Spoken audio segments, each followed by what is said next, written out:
Good morning. This is Jason Dean coming live at you again for a new Film Fanatic show. It is Monday at about 10:24. Hope everyone's doing good. Hope everyone had a pretty good weekend. I had a pretty nice weekend. Had a pretty relaxing weekend. Got to see some music and um, had some beers out, and it was good. And then I've been again lately. I've been knee deep in revisiting and rewatching quite a few films that I've bought. Typically, what I do with my habits, I mean, my favorite thing to do is to go to Bull Moose, obviously, to buy a bunch of movies, and I get really super excited. It always feels like Christmas morning when I find stuff that is like really obscure and definitely in the bizarro film world. It's probably it's my happy place, to be totally honest. And usually what I do is I end up accumulating a few movies, a few titles. I've been kind of easing back. Haven't been buying as many movies as I usually do, just because I've been trying to save a little bit of money. But and the other thing is, typically what I end up doing when I buy a bunch of movies, I watch everything that I buy, and I like to buy a bunch of movies, for example, and then just sit with them for a long period of time. And when I say sit with them, is that I watch, if I like a movie or dig a movie or fall in love with a movie, I'll watch it multiple times. I treat music and film kind of the same thing. It's like if you get into that band you might have discovered for the first time. I even do kind of the same thing with books too. But it's like, you discover that album by a band you've never heard of, or a band that you really love, and they put out this record, and you just, you can't get enough of it.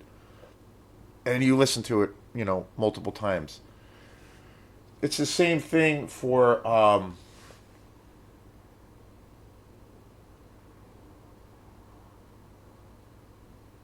it's the same thing for, when it comes to movies. I do the same exact kind of thing of where if it's basically, a movie is like an album for me. I'll watch it, fall in love with it. Most of the time, because most of the purchases I buy are pretty cold, and I don't know. That's definitely been a trend for a while, as I've been discovering. A lot of the movies on kind of the perimeter, or I should say that were movies that I grew up watching, that are definitely part of that horror exploitation world. Those are kind of my introduction. And and then I go down that rabbit hole and explore all the other murky depths, or try to go to the bottom of the murky depths, and that leads me to discover all of these other films and directors and actors that I was not aware of, or not aware of. So I'm continually learning about all of these really obscure, crazy films, and I just love it. But typically, what I do is I treat the same. I treat a movie like an album. I'll revisit it. I'll watch it again. I'll immerse myself in it. I don't I don't typically buy a stack of movies and seal them away somewhere, or watch them and then kind of move on to the next thing and forget about them. I typically will like go back to those movies, and I like to immerse myself into it, especially if I'm really really in that mood or in that headspace. So that's what I've been doing, is I've been doing a lot of shows lately on Mondo Macabro, which is my favorite boutique label out there. I did a big show on Mondo Macabra, and all of the titles that I own last week. and it's a pretty long show, but I was pretty happy with how that came out.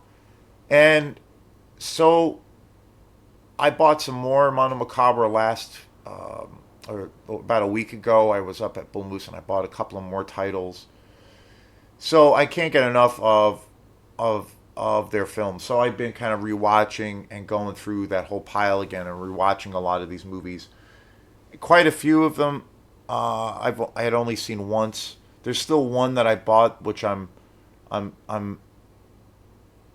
getting really excited about sitting down and watch it. But lately, I've been just going through the titles that I have of Mondo Macabra and rewatching them and just falling in love with them and just really, I just can't get enough of their films. And so, um, most of those films that I've been covering, or most of the films I've been watching all over again, I have done shows on them in the past. And but again, I think most of these movies are just so great and so fun and disturbing that they're worth talking about, multiple times. These are, probably the most obscure movies in my collection. And, if you're into some weird and out there shit, it's the label for you, Mondo Macabra. So I've been kind of revisiting them and rewatching them. And the other thing that's always surprising to myself a lot is all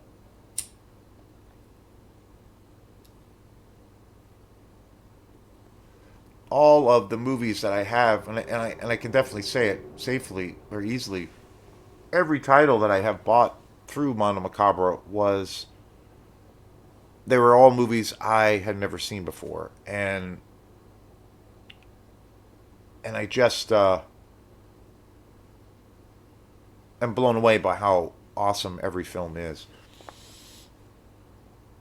I can't remember how I think it was, yeah. I think the way I discovered Mondo Macabre was so random. I think I was just at Opera House Video. I mean, sorry, not Opera House Video. I was at Bull Moose, just searching through the bins of movies and looking for some, taking that deep dive and trying to find the most bizarre movies I could find at Bull Moose, the most low budget. And so I came across a few titles that I was like, wow, this looks like this is the shit here. This is the golden ticket right here. And I think that's I picked up a couple of titles from them, and that was it. That was what got me hooked. And now I'm at a point now. If I see any movies out, while when I'm shopping, and I come across a Mondo Macabre title, I I won't even really look at the movie. I'll just snag it right up because they're just awesome. So this today's show is on a movie that I think is because I've been in this mode lately where I've been watching lots of perverse films, which is not really unusual for me. But this movie that I'm going to talk about today, I did talk about this last year, but this movie is so damn good that it just needs to it just needs to be mentioned more, talked about more. And again, I've been in this mindset of watching really trashy kind of blasphemous movies. The other night I watched, which is one of my all-time favorites, Satanico Pandemonium, which is a Spanish film that is more or less, well, it's a nun exploitation movie. Such an amazing film and such a trash and just a wrong. It's just wrong. And sticking with that theme is this incredible film here, and I've talked about it before, but it's just so damn good that it just needs to continually be talked about. And that is Don't Deliver Us from Evil. I love the title. And it came out in 71. It's hard to believe this came out in 71. It boggles my mind. It's a French movie. Again, another fabulous release by the one and only Mondo Macabro. This movie is, wow, just a primetime example of a movie that could not be made today. It's for all intents and purposes, I think you could just say that this movie is pure and utter blasphemy. I mean, it's it's shocking. it's um it's definitely got a lot of kind of social commentary about it. Yeah, it's fucked up, and it's uber low budget. It's super trashy. It's super sleazy. There's also moments in this film of where it's, I don't know, slightly repulsive, but I think that was the intention with this movie. And but it's again, that's the thing that continually I go I go back to thinking, and I thought this before, but because I've been revisiting these movies and a lot of these titles more and more, it brings me back to those thoughts that I had, where I feel like, the Mondo Macabre, you know company and the films that they put out, yeah, at the surface level, there are all these, uber obscure, trashy, low budget exploitation movies, and so they are, when I first was aware, or I guess as a kid, when I first became aware of these other movies, particularly in exploitation world, other than as a kid, I had seen quite a few of them, movies by Mario Bava and Lucio Fulci, and, like House by the Cemetery, and a slew of other films. Tourist Trap, which is pretty much my all-time favorite. I'd seen all these movies a lot when I was a kid, but I didn't know what the word exploitation was, and all of those things. But it was, I think it was when I was in high school, when I was a little bit older, there used to be this TV series which is so awesome, and it was called um, Mystery Science Theater. And basically, the premise of it was this alien and this robot. There, and it's basically them in a movie theater watching these incredibly trashy exploitation movies, and then the two of them just kind of running commentary over it and making fun of the movies. And it's an amazing show, and I really want to see it again. And I used to watch that show, that series. It was a regular series, and it was super funny and hilarious. And but the movies that they reviewed, and that the movies they spent the entire time making fun of, were these exploitation movies. And going back to that, I'm sure there's like a ton of movies that Mondo Macabre eventually put out, and I just think it's really funny. Like that's where my mindset has, evolved from or to. And but the thing that the thoughts that I had after watching, Don't Deliver Us from Evil again. I've seen this movie quite a few times, and I just I enjoy it and fall in love with it more and more. As fucked up as this movie is, I just get into it more and more. The thing about it that I find with most of the Mondo Macabre titles is just how, they're so. I mean, yeah, and it's interesting. I kind of feel like it's a juxtaposition. They're uber low budget. There's some acting that's terrible. Some of the actors themselves are not very good. The editing is really kind of shitty at times. But the more and more I've gotten into these movies, I'm like, wow, like on a more serious kind of level, when it comes to just being a fan of films and the cinema, these movies I feel like have this really high end quality, and meaning when I say that, especially when it comes to Don't Deliver Us from Evil, is, it's really some of these films. This movie in particular has some really beautiful cinematography. The story is really good, really really good. And again, even though it's got all of this kind of trash, and it's like super dirty and just kind of wrong, and you're kind of shocked by some of the things that are happening, and all of those things. It's still like, I don't know. I almost feel like you could look at these movies as like high art, high trash art, if that is a thing. And I could see these movies appealing to people who are, into, say, European cinema.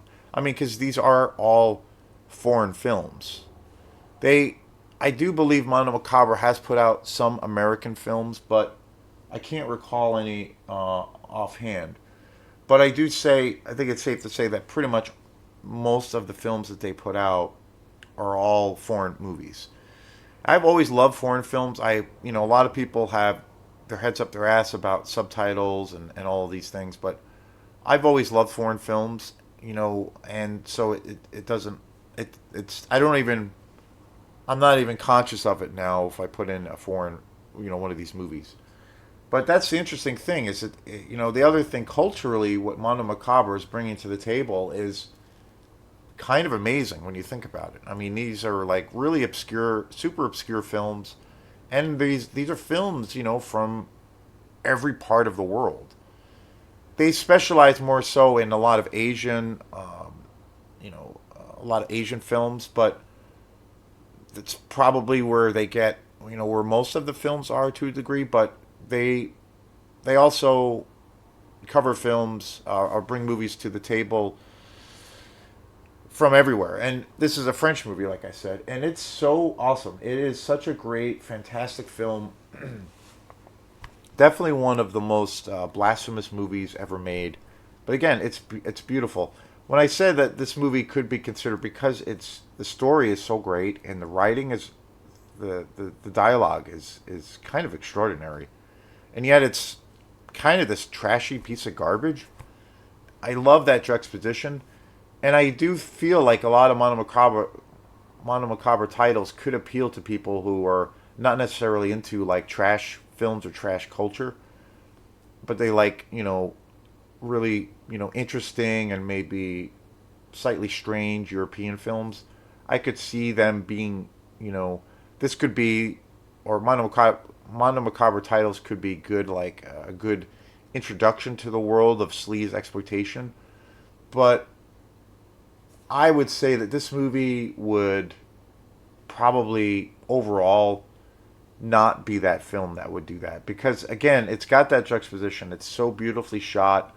It's a really great story. It got some great acting, really well directed, great music. But this movie's pretty fucked up, and it really does push the taboos. So I don't know. It might be, I think it might be too reactionary for those folks, but who cares? I did. I had a friend who would stay over here, and we'd watch a lot of these movies together. But I don't think we watched this one. But she really, was not into, gory films. Definitely not into the slasher genre, which is my favorite genre in the world of exploitation.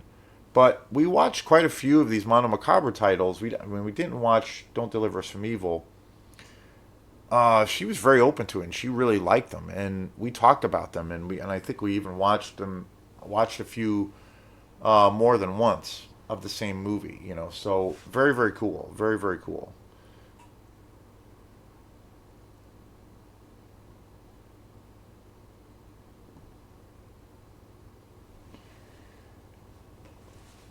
So I can't recommend this movie enough.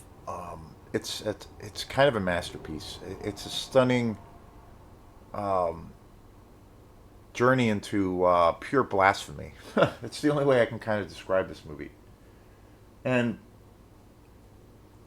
but again, it's got some high end quality elements to it. Beautifully shot, amazing cinematography,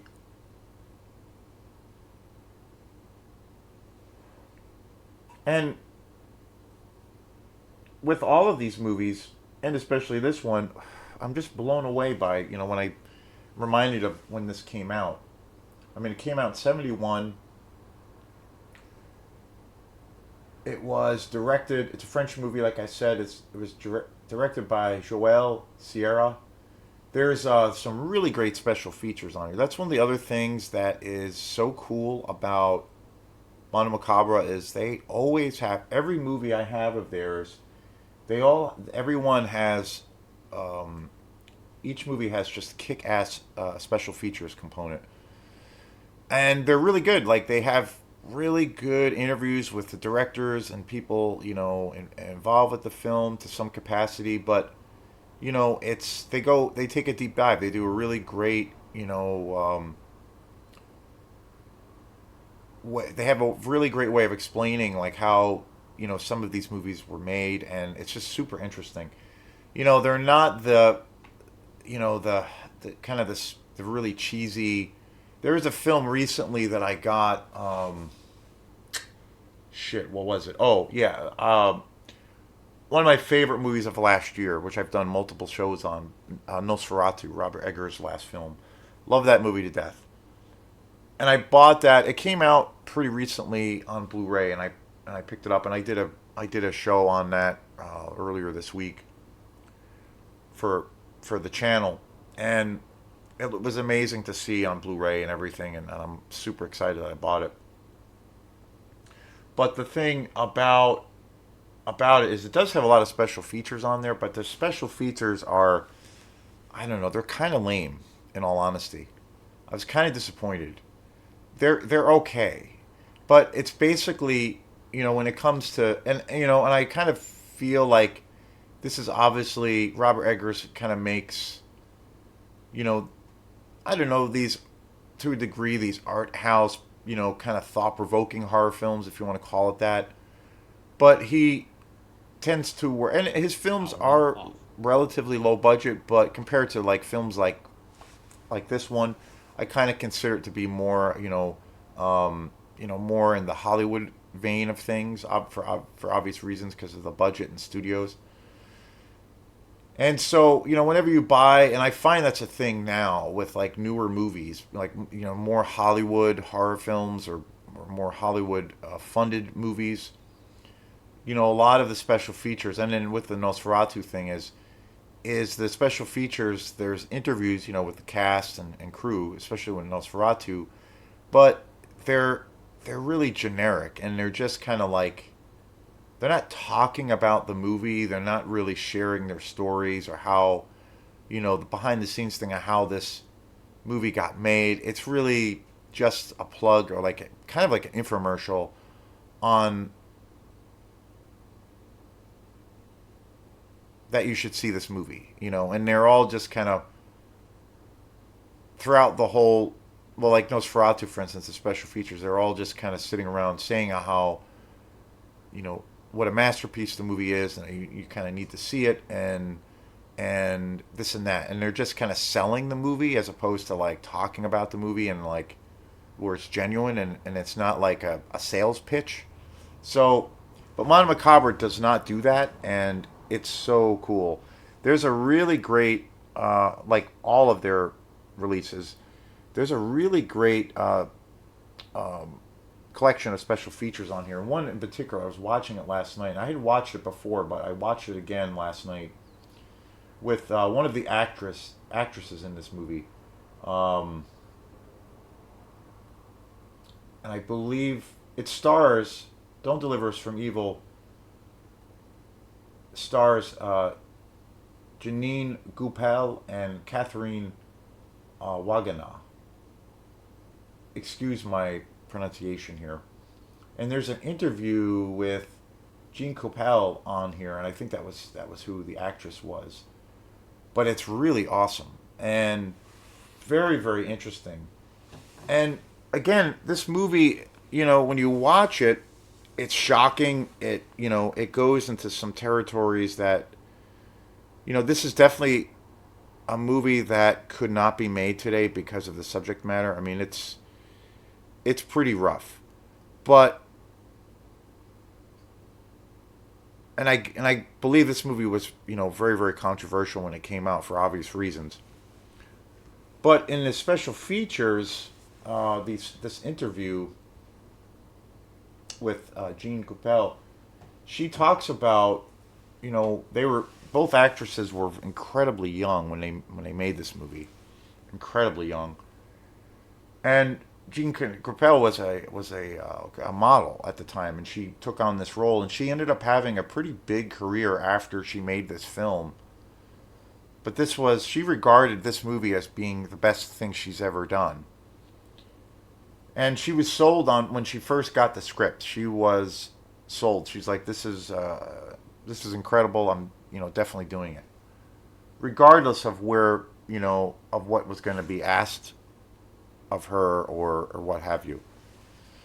But they were talking about how this movie came out in '71, and it was at the tail end of the '60s, and a lot of those the late '60s to the early '70s, of course, with all of the social upheaval, where people were questioning authority and their religious upbringing, and exploring all kinds of things in regard to social justice, um, religious repression, sexual repression, especially. And she was talking about this in this interview where she felt this movie was a real critique of kind of that sexual revolution of what was happening in the late '60s into the '70s, where it was really about tearing this movie she felt was really about tearing off those shackles of repression. And she identified with these characters so much because she said, like, in the '60s, in the late '60s, she was very much a part of this revolution that was happening, and especially in France during the time. And it was obviously happening. This is during the Vietnam War. It was all the you know at one point the United States was kind of burning down. So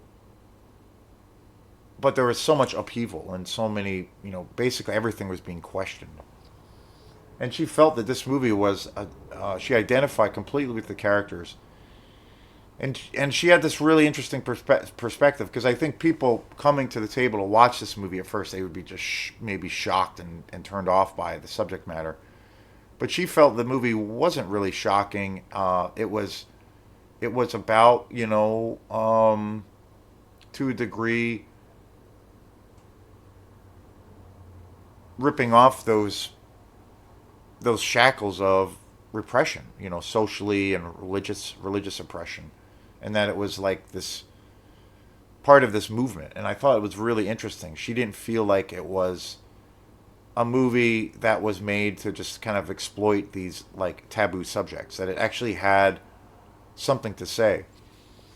So it's very interesting. But I can't recommend this movie enough. It's so awesome. So thanks again, and we will see you next time. Peace.